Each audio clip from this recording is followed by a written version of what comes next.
Okay, so our last speaker of this morning session is Dr. Isabel Torres. She's an associate professor at the University of Houston Graduate College of Social Work and a visiting associate professor in the Department of Palliative Care and Rehabilitation Medicine at the University of Texas MD Anderson Cancer Center. Her current research area addresses ethnic health disparities in palliative cancer care with an emphasis on the factors that influence access to and the quality of advanced cancer care among underserved populations. Her earlier work in Latin America involved an analysis of the quality of palliative cancer care in 5 Latin American nations based on the first ever cross-national survey of Latin American advanced cancer care providers. Let's welcome Dr. Torres in discussing palliative cancer care in Latin America and the Caribbean.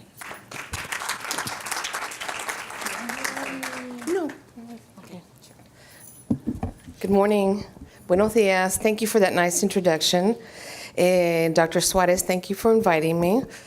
It's my first time in Puerto Rico, and I'm very happy to be here. I'm of Cuban descent, so we're cousins.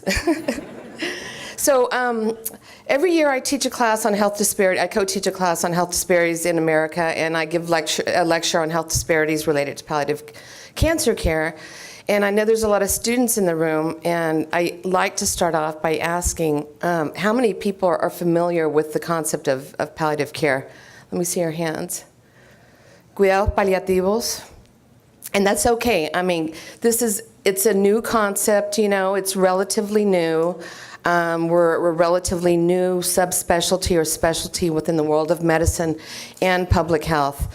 My background is in public health, so I'm going to be giving you kind of the public health perspective of palliative care in Latin America. So, if I can get this thing to work. Okay, so first of all, I want to start off with kind of a brief overview of the evolving concept of palliative care and kind of what are some of the barriers in Latin America related to palliative care. Then I'm going to talk to you about a really exciting report that we just got together.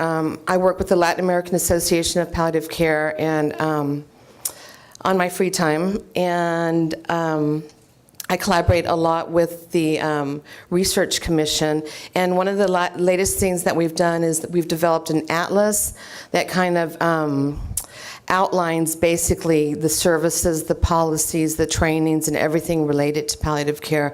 So I'll be sharing some of that with you. We just, it's live and it's online, and it went online about 2 months ago, and I'll give you the link to that. Then I want to present 3 studies that we've conducted in Latin America. The first one is the first cross-national needs assessment. We did a survey of about 1,000 providers in Latin America, and the data are a little bit old, but they're still relevant. And I'm just going to kind of touch upon some of the main findings since I'm trying to do a lot in 45 minutes, right, Eric? 45 minutes? Okay. Then after that, oh, okay. Then after that, I'd like to present some of the main findings of another survey that we did of physicians related to parenteral hydration at the end of life. And I'll go into a little bit the controversy. Some of these treatments at the end of life are controversial. And then finally, I'll wrap it up with a bioethics survey that we recently did also of palliative care physicians in Latin America regarding communication between physicians and patients and families. Okay. Uh-oh. Did he do that? Okay. All right. So if we can work through this definition together, I'm really honored to work. The chair of my department at MD Anderson, Dr. Eduardo Bruera, is one of the main authors of the WHO definition of palliative care, and it's an evolving concept. So a lot of people, when they hear the word palliative care, they think, if they've ever heard of it, they think hospice care. Automatically, they think it's the same thing. They think that palliative care equals end-of-life care, but that's not the case. Palliative care, the way we conceptualize it and the way we're operationalizing it in practice and in clinic, is palliative care is an approach that improves the quality of life of patients and their families facing the problems associated with life-threatening illness through the prevention and relief of suffering, by early identification and the impeccable assessment and treatment of pain and other problems, physical, psychosocial, and spiritual. So it's comprehensive, it's multidisciplinary, it's holistic approach to care with people with terminal illness, okay? So palliative care provides relief from pain and other distressing symptoms. It affirms life and regards dying as a normal process. And this third point is very important. It intends neither to hasten or postpone death. We integrate psychological and spiritual aspects of care. It offers a support system to help patients live as actively as possible until death. It offers a support system to help the family cope during the patient's illness and in their own bereavement process. It uses a team approach to address the needs of patients. I'm sorry about this mic. Maybe I need to get the other one on. Can I get the other mic? El otro micrófono? Okay, is this giving a lot of feedback? We use a team approach to address the needs of patients and their families, including bereavement and counseling. And this last point, porque hay mucho feedback. ¿Eh? Sí, exacto. Ese micrófono está para... Tienes que engancharle esto. Okay.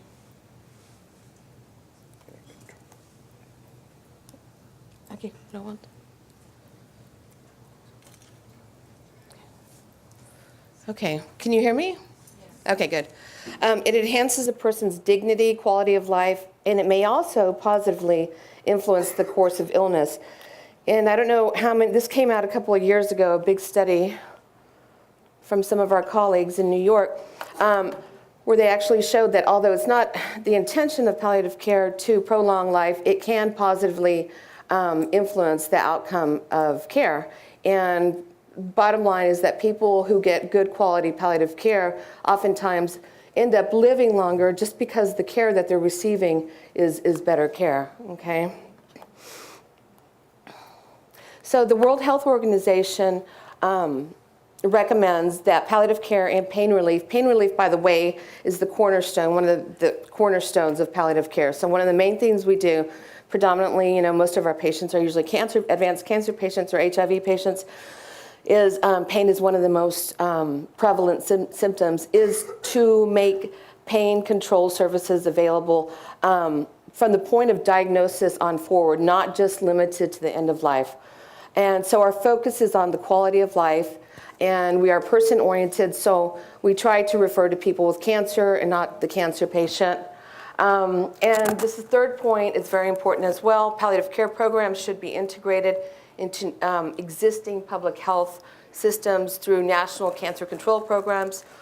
And the WHO has the four kind of pillars of a national palliative care program, which should include policy, education, training, and the provision of opioids, mostly good drug availability, okay? So palliative care is complementary to and integrated with active treatment. Let me see if I can get this pointer to work. So before, here, let me show you on the next slide. So this was the old model, okay? So before, people would get like curative treatment, and it would stop, and they would be referred to hospice. Now, the new conception is that palliative care services can be offered here, from the point of diagnosis on forward, all the way through the bereavement process. Okay, and so it's holistic, it's comprehensive. It involves the family as well. It's not just the cancer patient, okay? So briefly, and you guys probably, as most of your epidemiologists know this, kind of the epidemiology of cancer, but worldwide, they estimate 5.5 million cancer patients in countries with limited controlled medications, and many patients suffer needlessly in pain. So some of the kind of international disparities that we see, in developed countries, 49% die compared to 68% of patients in the developing world. In developing countries, this is a very big disparity as well, and this includes Latin America, or many countries, not all countries in Latin America. 80% of people with cancer are diagnosed at later incurable stages of the disease. This other point is a huge disparity. Developing nations have 50% of the world's cancer burden, yet they receive only 5% of the global cancer resources. And this extends to palliative care. The cure rate, this is for those of you interested in child cancers, is 5% versus 80% in the developed world, okay? So worldwide, 28 million people are living with cancer. I'm gonna go through this because I have a lot to present. They project that there will be a 50% increase in new cancer cases over the next 20 years, and of course the biggest rates of increase are gonna happen in the developing world. And again, this is an estimate that in most developing nations, 80% of patients are diagnosed at very late stages of disease. And then our goal, again, is to improve the quality of life and to relieve pain and to afford people and their families kind of the right to die in peace. So cancer, as we've seen these last few days in most Latin American nations, I think if not all, maybe one or two, is the second leading cause of death. And again, this happens in Latin America, that unfortunately most cancer cases are undiagnosed until very late stages of disease. And this is a very old Bajo estimate. It's probably a lot more now, but they estimated that by 2020, almost 1 million people in Latin America are going to need palliative care services. However, very few nations in Latin America have adopted kind of a comprehensive palliative care, public health approach to addressing the palliative care needs of our populations. So what are some of the barriers that we have identified throughout the years? And a lot of these are the same types of barriers that exist when we look at primary prevention and secondary prevention. And if we think about palliative care, it really is a form of prevention. It's tertiary prevention, kind of in the continuum of cancer care, okay? So we have poverty, we have inadequate healthcare coverage. A big problem for us is the availability of opioids and other medications. Palliative care is not a priority in the formulation of healthcare policy and healthcare education. In Latin America, in some countries, there's a big fear that opioids are going to be diverted to the illegal market. The cost of opioids are very high compared to the United States and Western Europe. Restrictive regulations, lack of knowledge and training, limited research. How can we improve upon that which we don't measure, right? So this is something that we're working really hard to address in Latin America, is to kind of stimulate and increase the rate of research that happens around our area. So what we've seen kind of like through the 80s and 90s and now is the emergence of isolated efforts. So we have really good pockets of care, like in Buenos Aires, and maybe one hospital in Mexico City, maybe one hospital in La Habana, or something like that. But these are isolated efforts. So this is a problem when we're trying to address palliative care from a public health perspective. And then finally, something that's very important is the political will. We don't have, a lot of our countries don't have the political will that's needed to bring about change. So I don't know if this is too small. This is something that came out in the Atlas right now, but this is a brief kind of little bit of history of the movement of palliative care in Latin America. And so we can see here, like in 1981, that we have the pain clinic that is opened up in Colombia. And then we have initiatives in Argentina, Uruguay, República Dominicana. We have a few colleagues that are doing some very good work there. And Peru and Mexico, so we're still like in the 80s and into the 90s. And then we see that Cuba in 95 adopts a national palliative care program. We have the emergence of some palliative care units in Uruguay and Brazil, Ecuador, and so forth. So palliative care grew out of, in the 1960s, I don't know if, out of the hospice movement, okay? So, and that came out of the UK.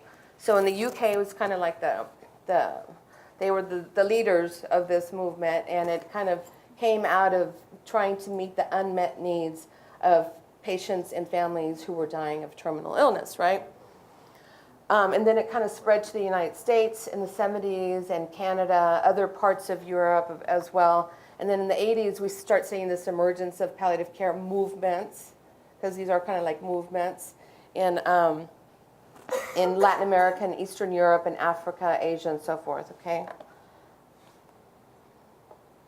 So the Latin American Association of Palliative Care was formed formally in 2001, and the mission is to promote the development of palliative care in Latin America by bringing together health professionals that are interested in improving the quality of life of patients with incurable progressive diseases and their families. And we hold a congreso every 2 years in one Latin American nation. Last year it was in Brazil. 2 years before that it was in Peru. 2 years before that it was in Venezuela. And next year it's going to be in Colombia. And this is the web page where you can find more information. And then our objectives, I'm going to kind of move through these and talk to you a little bit about the atlas. It's a comprehensive report nation by nation, so it includes almost every Latin American nation. And what we did basically, and the methods here are very abbreviated, but basically we identified key informants in each nation, and then those key informants, we recruited them, and then they completed in-depth surveys, okay, a really detailed questionnaire of what's happening in relation to palliative care in their country. And then those 3 people had to come back together, and we had to do this whole process of consensus, and then we published the final report. So, as we know, there's a lot of, that Latin America is not monolithic. We have a lot of differences in Latin America related to geopolitical differences. We have differences related to the economy, and then to the health services. We have, like, for example, Cuba here has more physicians per capita than other countries, and other countries with high, Argentina, countries with very few physicians, Central American nations like Honduras. So this is a snapshot. We have, as of 2 months ago, 922 services in Latin America. And this is something we have never been able to measure, and so this is, for us, is like a really big deal. The range is 1.6 per 100,000 inhabitants in Costa Rica to 0.024 in Honduras. Chile has the largest number of services, and in fact, 30% of all the services in Latin America are located in Chile. Home care teams are the most frequent type of service that we're seeing now, mostly in Chile, Mexico, and Cuba. And then hospital support services are the second most common services, especially in Argentina and Chile. And multi-level teams are also common in Costa Rica and Chile. And again, this is a very detailed slide, but basically those are the points, that there's a lot of variability. So some countries are doing very well on these measures, and other countries are not doing so well. When it comes to training also, this is one of the biggest barriers that we've identified is the training of new professionals in this area. 5 countries offer accreditation of palliative care as a medical specialty and or subspecialty, and 7 offer a course or diploma in palliative care. The first country to get accreditation in terms of palliative care was Colombia, and a dear colleague of mine, Dr. Leon, tells stories when at the congresos about how she had to, in the 90s, she had to fight with her dean, and she had to get on the radar, you know, because he did not want the medical school to teach palliative care. So there's oftentimes, historically, there's been a resistance to get this on the curriculum in medical schools, nursing schools, social work, psychology, etc. Most of these training programs are in Mexico, Argentina, and Chile. In Cuba and Uruguay, all the medical schools offer palliative care either as an independent study or a few credit hours. In Bolivia, El Salvador, Honduras, and Nicaragua, palliative care is not included in the curriculum at all. So we have an average of 14 palliative care professors per country, and there's a lot of variability, obviously, since that's just an average. And Health policy, we assessed health policy. 9 countries have a national palliative care plan or program.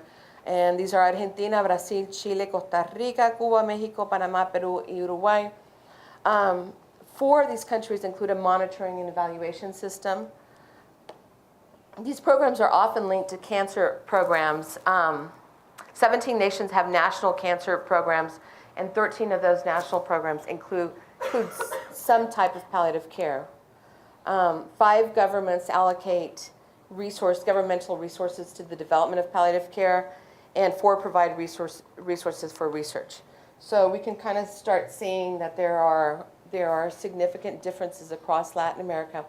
Now, as I mentioned earlier, one of the most important cornerstones, or the cornerstone of palliative care, is oftentimes the relief of pain and other symptoms related to terminal illness. And one way that we have of measuring how well nations are doing in terms of their palliative care performance, it's a very rough measure, but we look at how much opioid that nation is consuming. So looking at morphine equivalents, milligrams per person, we can see here all the nations of Latin America. We can see that the world mean is 58.1. Argentina is what, around 13 or something? That's way below the global mean. If we look at countries like the US and UK, where the mean is 693 and 335. So we can see a big disparity here as well.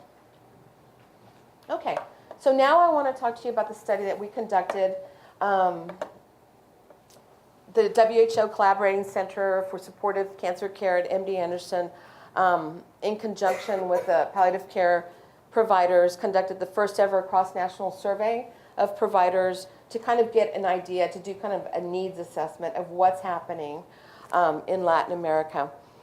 And I'm going to be presenting some data from 5 nations, from Argentina, Brazil, Cuba, Mexico, and Peru.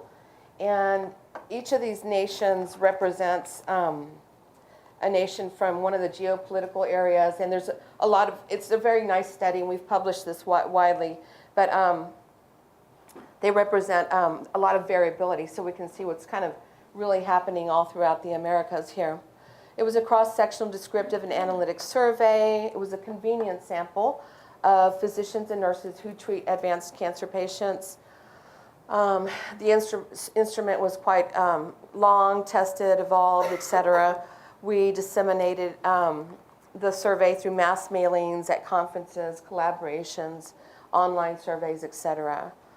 I'm not going to go a lot into the methods, unless some of the statisticians and epidemiologists want me to. We can talk about that if you have questions later. These are the 5 countries. We had almost 1,100 respondents, but I'm going to be talking about the first 5 countries here, with the N is 777. And one of the basic things that we asked them is, where does cancer care occur, and where do most of your cancer patients die? And we can see that cancer care occurs on average in this sample mostly at the hospital compared to home. However, most people in Latin America are dying at home versus the hospital. But look at this huge difference. These are the 2 largest nations in Latin America, and they're completely opposite. So in Mexico, most people, according to the providers who answered our survey, most people are dying at home, whereas in Brazil, most of the cancer patients are dying in the hospital. Okay, and I put MD Anderson there as a comparison, but we can see that at Anderson, 53, 34, and those data are old too. Now in Latin America, we may think that home is the gold standard and that people want to be at home and die at home, but it's important to note that only 10% of the people, of the 10% rate of professional home care existed in this survey. All right, so then we asked them to rate kind of the availability of these services, and we can see that pain services were almost readily available in most of the institutions that answered our survey, followed by outpatient case management, psychosocial support, palliative care teams, volunteers, home health care, and then you can see home health care and hospice is basically non-existent, okay? And variability by nations, you see that some of these services are more readily available in Cuba compared to some of the other nations. And then Dr. Suarez wanted me to talk about El Caribe, so I had to include some slides. So we did analysis within each country. And so even in countries that are doing a pretty good job, like Cuba, there's a lot of variability within the 3 major cities, okay? There's also variability depending on where the physicians worked. They worked at a cancer hospital, or if they worked in a public hospital or a private hospital, okay? So the main findings were that pain services and case management, they're doing pretty good on those 2 types of services.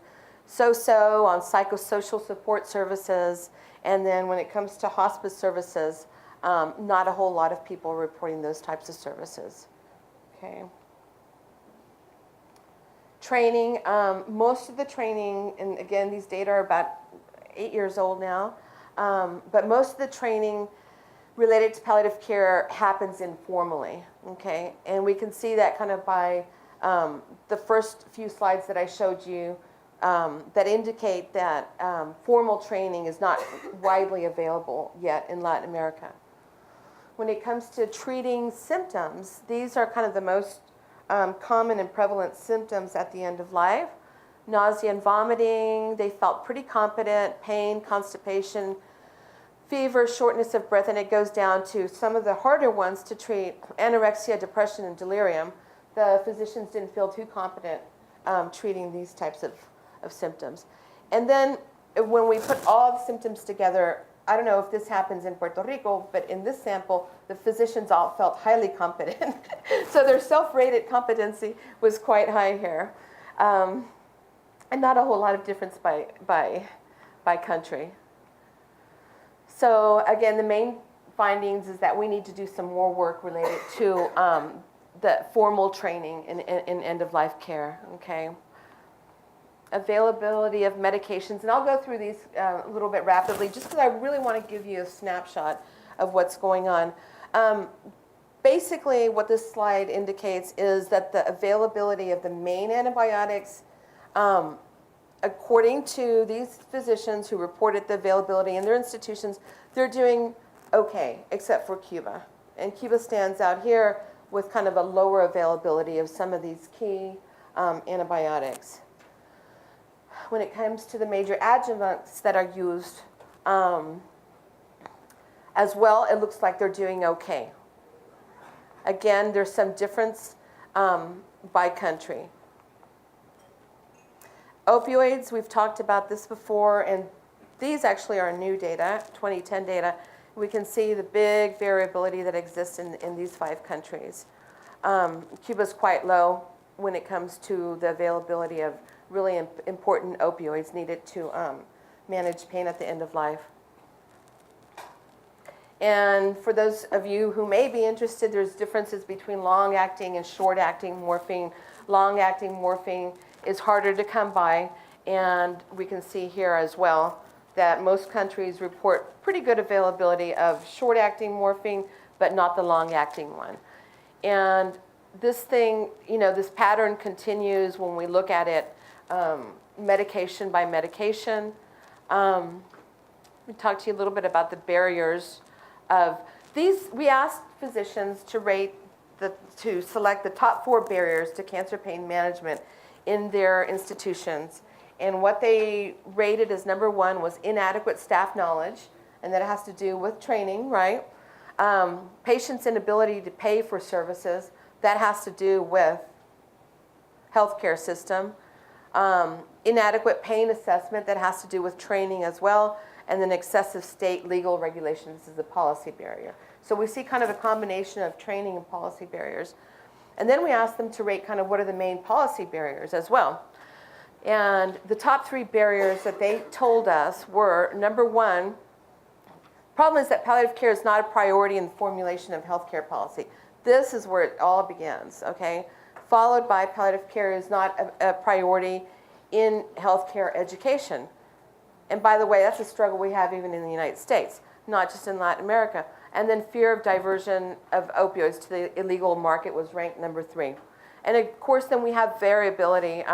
Cuba here, for example, their top barrier was international restrictions. So that varied. Cuba in the sample tended to stand out quite a bit.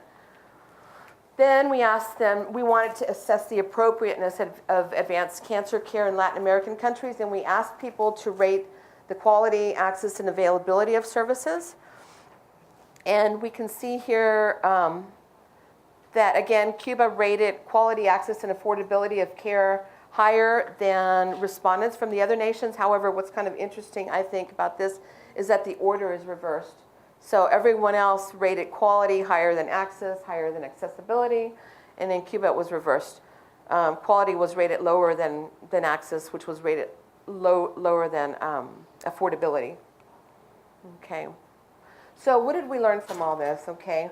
Well, we know that we need to improve the availability of services. We need to think about hospice. It's a very kind of American, kind of Western European thing. If it's the gold standard, if this is what people want, then we need to build some programs and make some programs happen that deliver the type of care that our people with cancer want, right? The availability of pain services is fairly prevalent, but there's always room for improvement. And then training, we've got to ramp up the training. We've got to get more medical schools and more nursing schools to adopt palliative care as part of their curriculum, and we are moving in that direction.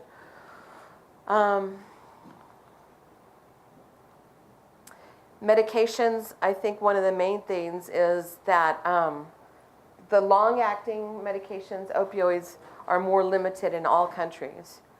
And then there's been an issue with availability of medications in general in Cuba, and they've done, from what I understand, they're working to address these problems. Okay. Let me move on. How are we doing with time? Who's my timekeeper? We have time? Okay. So we felt like this study was kind of like the first one that was ever done, and it was cross-sectional, so it had limitations, and it was a convenience sample, but it was the first thing that we did, and it's what we had. And but, you know, we need more studies, and for those of you who are interested, we need more work related to policy. We need more, our sample was highly urban, so we didn't get a lot of respondents from the rural area, so we don't know what's happening in those areas very well. And then we kind of need to develop and adapt quality measures that are tailored to Latin Americans. And we need more studies with patients and caregivers, and we've been working in that direction, okay? So let me show you some of the next studies. This is a survey that we published last year, and we conducted this, I guess, in 2010. And what we did here was that we looked at practice patterns and perceptions about parenteral hydration in the last weeks of life. And this study is end of life, by the way. So this is one of those palliative care studies that does focus on end of life, like the last few weeks of life. Not the last year, not the last 6 months, but the actual last few weeks. So parenteral hydration at the end of life is a really controversial therapy. I don't know if anyone has experienced this, but traditionally hospice, and historically hospices in the United States and in Europe have recommended not hydrating a person at the end of life, okay? And what some of our research has shown is that it may not be that easy or that across the board to make those types of recommendations, because patients vary, cultures vary, practices vary. So we decided to look at what's happening in Latin America related to one of the most controversial therapies at the end of life, which is parenteral hydration. Okay, so when we hydrate patients at the end of life, it really represents a major departure from traditional conventional hospice care. So what happens in the United States, it's incredible, but what happens is that we have this polarization in terms of practice patterns. 100% of people who are in MD Anderson, okay, with advanced illness are going to get an IV and are going to get hydrated. But almost 0% of patients who are at home getting hospice care are going to get parenteral hydration. So we see this very strange pattern. So most people with advanced cancer at the end of their life, they're going to start decreasing their oral intake before death. And then they get dehydrated, and that dehydration can result in a series of symptoms like fatigue, myoclonus, the twitching, delirium, which is very, very distressing, both for the patient and families. So there's still kind of a debate. Even though we just finished our first double-blind, randomized controlled trial with a bunch of patients, our findings are still inconclusive. So it's still very debated whether or not and in which patients we should hydrate, okay? So those who really believe in hydration argue that it can reduce numerous hydration-induced symptoms and provide comfort. In contrast, those who don't really like parenteral hydration argue that it could lead to fluid retention and increases in airways and gastrointestinal secretions. So this was a survey, and then we conducted it 2 years ago, and what we wanted to do is we wanted to figure out what the prescribing patterns were in Latin America, okay, of parenteral hydration. And again, it was a cross-sectional survey, and we did it online. In order to be eligible, physicians had to practice in Latin America, and they had to dedicate at least 30% of their practice to palliative medicine. It took them about 10 or 15 minutes to, one thing we learned from the first survey was that you get a lot of incomplete data if you make it too long. So with physicians who are really busy, it's really a good idea to keep the surveys down to like 10 or 15 minutes if it's going to be a cross-sectional survey, okay? And it was pilot tested and pre-tested with some of our colleagues in Latin America and in Spain as well. And the main dependent outcome variable was in what percentage of your terminally ill patients overall do you prescribe parenteral hydration? And scale ranged from 0 to 10%, and then we dichotomized it into low prescribers and high prescribers.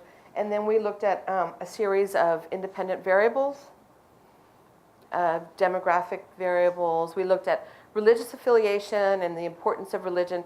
We found this to be kind of a predictor in other studies of physician behavior related to some controversial therapies as well. Practice characteristics, their training, and then we developed a 19-item scale looking at their attitudes and beliefs related to parenteral hydration. Okay. We did factor analysis, univariate, bivariate factor analysis, regression, and we can talk about that if you're interested. We had a really good response rate. It was 74%. So we surveyed, it was a universal sample, meaning a universal sample is like we approached every person who's a professional member of the Latin American Association of Palliative Care. So in a nutshell, we found that 92% had prescribed parenteral hydration, either subcutaneously or via IV to their patients in their last weeks of life within the last year. Physicians were prescribing hydration to 57% of their hospitalized patients and 45% of their patients at home. So it's being prescribed more in the hospital than at home, but not that much more. In the hospital, they're prescribing IV more than subcutaneous, and at home, they're using the subcutaneous route more than the IV route. Most physicians are prescribing within recommended range, which is 500 to 1,000 mLs a day. And then in our factor analysis, we had 3 factors that emerged. Belief in the efficaciousness of parenteral hydration, a belief that not giving hydration alleviates symptoms, and a preference for the subcutaneous route. Okay, so this was our model. The model was 73.1% predictive accuracy. The main predictor was physicians who agreed that parenteral hydration is clinically and psychologically efficacious were 3.5 times more likely to prescribe parenteral hydration to their patients. Similarly, disagreeing that withholding parenteral hydration alleviates symptoms, those were 3.3 times more likely to be prescribers as well. agreeing that it represents a minimum standard of care, preferring the subcutaneous route, and then our younger physicians, younger than 45, also were 2.6 times more likely to be high prescribers of hydration. So as I alluded to, this is the first survey that we've done in Latin America to look at hydration. We know that most physicians are prescribing, yet there's a wide variety of prescribing patterns. So what this tells us is that palliative care physicians are not universally hydrating like what happens in the United States, right? They either do or they don't. But they're kind of individualizing and personalizing the treatment, which is good.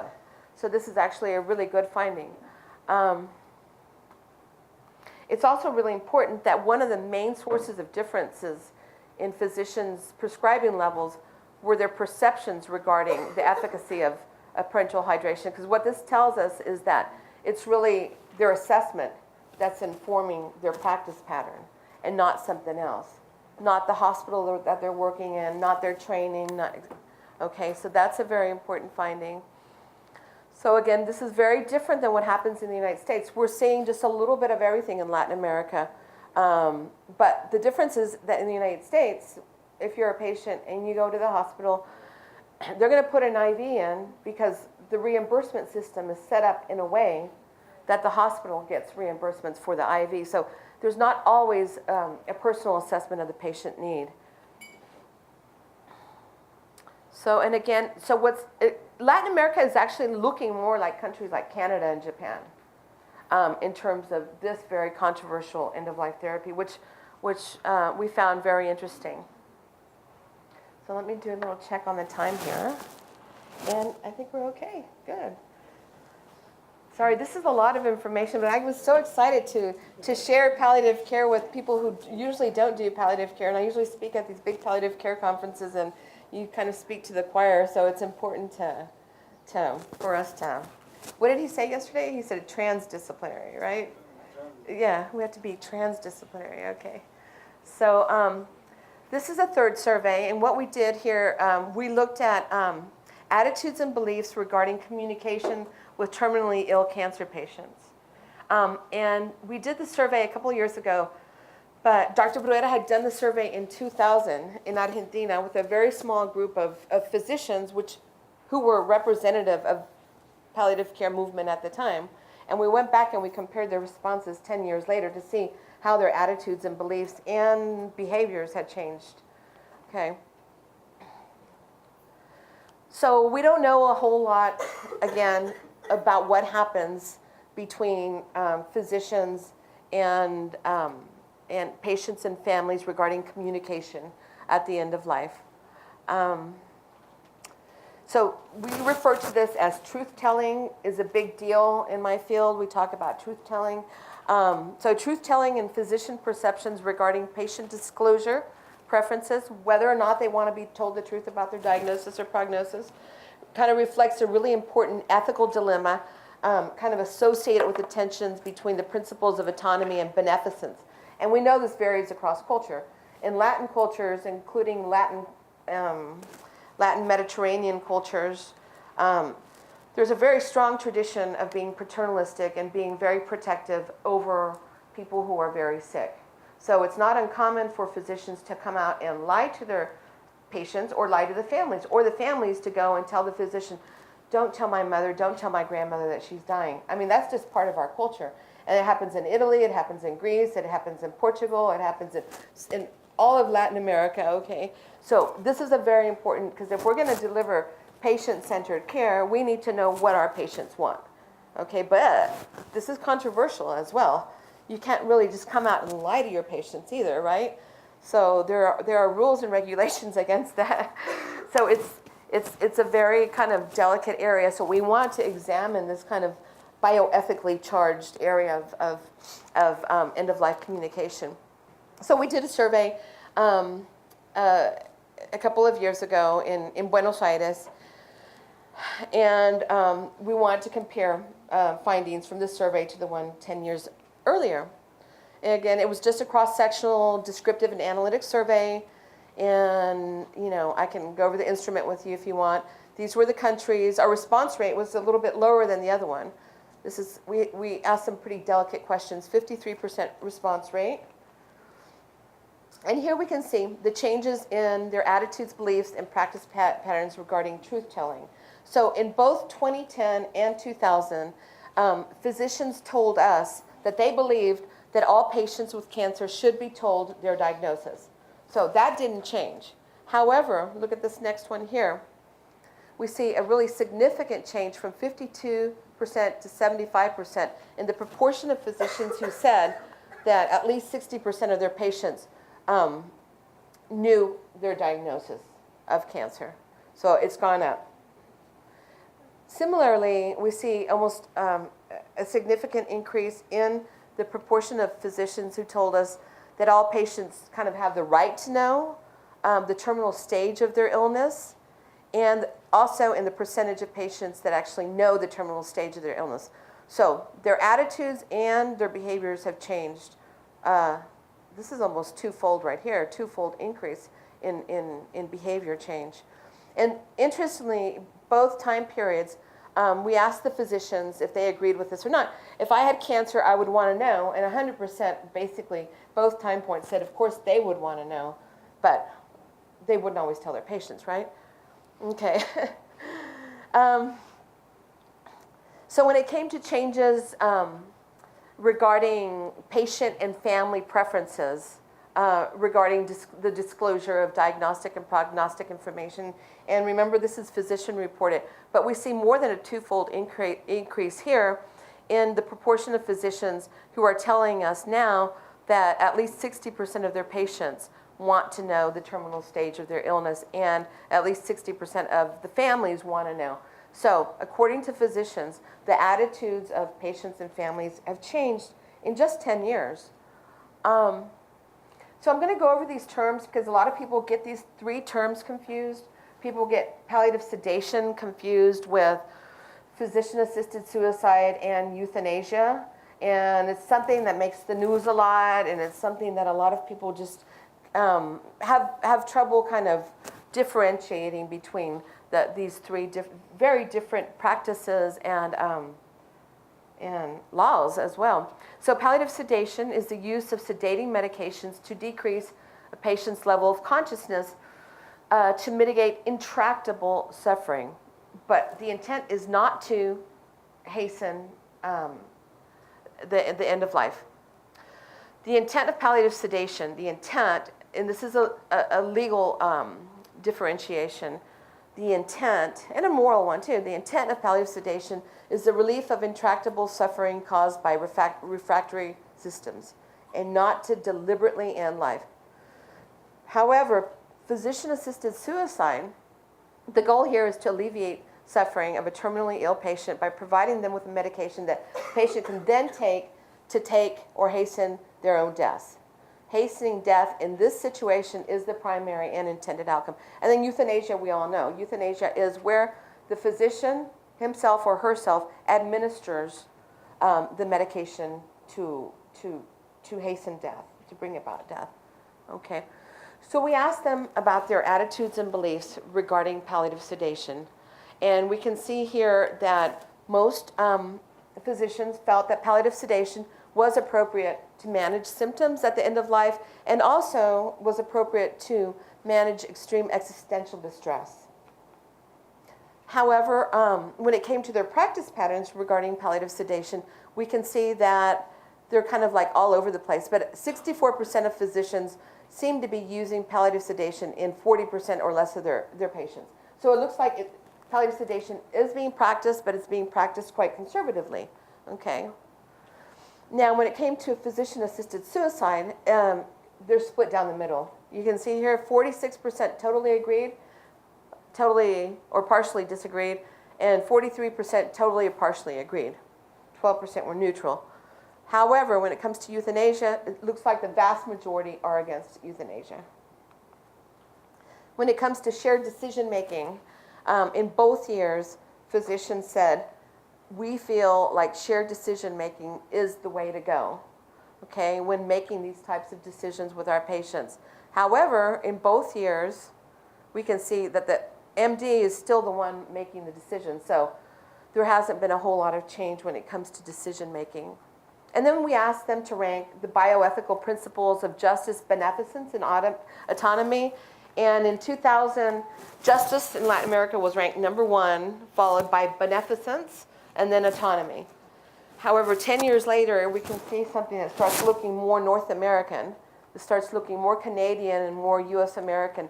This autonomy, individualism, 1, beneficence still in the middle, and then justice last. Something kind of like, is this kind of like the Americanization of Latin American kind of bioethical principles? And is this a good thing or is this not a good thing? We don't know. Okay, so what we do know is that there is a shift. There has been a shift, and it's a significant shift towards enhanced disclosure and communication, preferences and practices regarding at least communicating issues related to diagnosis and prognosis of terminal cancer. This change in patterns of inclusiveness and disclosure, we believe, reflects the growth of palliative care education in the region. It was a small sample, and I referred to that, and the first sample was quite small, but it was representative of palliative care physicians at the time. Again, we need more studies, really, to validate these findings, and we need more studies with patients and caregivers. Then we have the issue of generalizability. Some of these findings may not be generalizable to other types of physicians. These were all palliative care physicians. And then something I wanted to talk to you about a little bit is this whole intercept between culture and ethics and the tension between the principles of autonomy and beneficence. So you want to respect patients' rights and individual rights, but you want to be protective and good to your patients as well, right? So there's this kind of inherent tension. And I had this big debate with this bioethicist who's a normative bioethicist, and he's a very nice guy. He's an Anglo guy, but he's very kind of Anglo in his perspective of bioethics. And he was very dogmatic about, like, no, all patients at all times need to be told the truth, and you know, to think any, you know, so he had a very, very strong position. And we had a big debate about it. And one of the things that kind of came out of this debate was, I was like, well, look, you know, okay, so yes, people have the right to know, but the right to know and to disclosure doesn't necessarily mean that you don't have to tailor the content and the timing and the manner of communication, of communicating that type of information to a specific individual or cultural preferences. So if you have a family and you have a patient and says, hey, I want you to tell me gradually, don't come in and just tell me you're going to die within 2 months. You know, you need to respect that. And if that person is coming from a place that their culture is that's kind of the cultural norm, you need to not assume that, but you need to assess those types of preferences. So, and the big take-home point for me in this discussion was, you know, well, you know, if you don't respect a patient and family preferences, you may be just as paternalistic and limit autonomy in other cultural contexts. So if you try to say, well, this is the way it's done and this is the way it needs to be done because we support the right of the individual and we support autonomy, and you force that on people, that's just as paternalistic as the same types of behaviors that we're trying to get against. So these aren't easy questions, and this isn't an easy area of research or work, but I love it. And with that, let me just tell you that there's a big need for quality and accessible palliative care in Latin America and Puerto Rico también. I haven't found a whole lot of palliative care. There's very few little isolated efforts of little programs that may exist here, but I think we need to do more work in this area. And it's growing all throughout Latin America.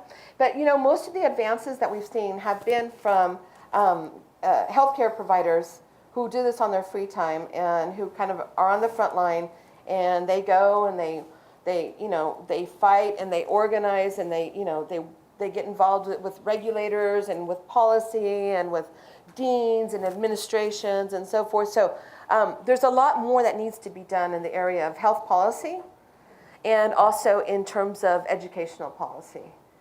Those are the two big areas that really need a lot of help. Because once you get those two things in place, a lot of the other stuff starts falling into place. And with that, I'm happy to take questions.